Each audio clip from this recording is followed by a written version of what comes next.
looks like the illustration in the accompanying PDF. Point to the board. Ask, can anyone show where the solution to part D should go on the diagram? Hands shoot up. Then, right in front of you, Richard adds his. You know enough about the others to have an idea of how they understand rate, or at least an idea of what they will be able to do with the problem. Richard, though, is something of a mystery. After the worse subject speech, you collected his math notebook at the end of each week along with the other students. But he wrote very little in it and only rarely raised his hand. Now he's volunteering to answer the most difficult part of the question, and you have no idea what he'll say. What do you do? Look at the clock. Only 10 minutes left. Do you have time to risk a wrong answer? What about Richard?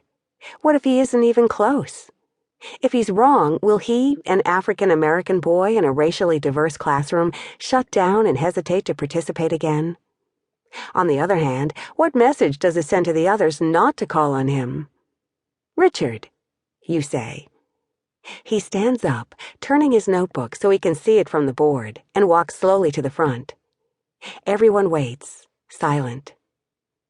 D. Show where the car going 55 miles per hour will be after 15 minutes. Reaching for the miles section, on top, he rests the chalk halfway between 0 and 27.5. 15 minutes, he writes. Below, between 0 minutes and 1/2 hour, he writes 18. The board looks like the illustration in the accompanying PDF.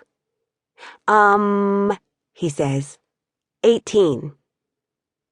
Huh?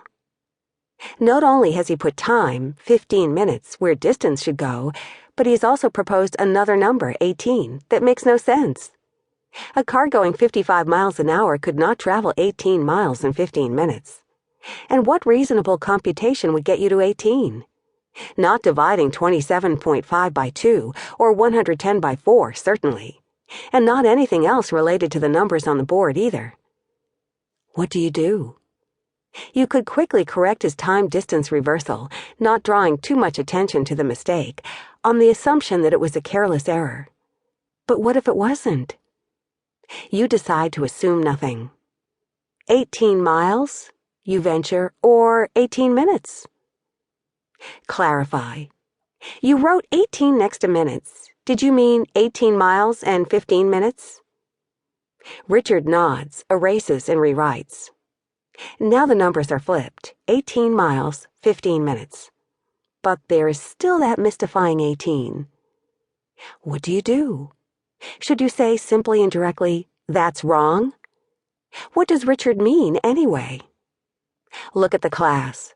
Ask, can anybody explain what Richard was thinking? Another jolt of hands. Try to memorize who is asking to speak and who is making a fan out of his pencils. Remember, you aren't just teaching Richard. The other 25 need to be educated too. What are they thinking? Are they learning? Check the time. Just a few minutes left, but this could take much longer. Maybe better to give up. There's always tomorrow. But look at Richard, who still believes 18 makes sense, who doesn't know what he doesn't know. Call on studious Catherine. She says, I disagree with that. She pauses, then, think. She wants to give the correct answer, yet you said, can anybody explain what Richard was thinking, not can anybody talk about her own idea. Catherine seems to know she's out of order. That, she's eyeing you, looking for permission to disobey. Do you grant it? Maybe you should. Nod, and the right answer will come. Clear and concise, knowing Catherine, and just in time for the end of class. But look at Richard. If quick Catherine, a white girl, jumps in with the save, what effect will that have on him? On the other hand, if you don't let Catherine continue, how will that affect the rest of the class? In either case, what will the class learn about race, gender, and, oh yeah, math? On Monday, November 20th, 1989, Magdalene Lampert, a stoic, watchful woman with straight blonde hair clipped to the back of her head and more than a decade of teaching experience, made a snap decision. She pointed to the 18.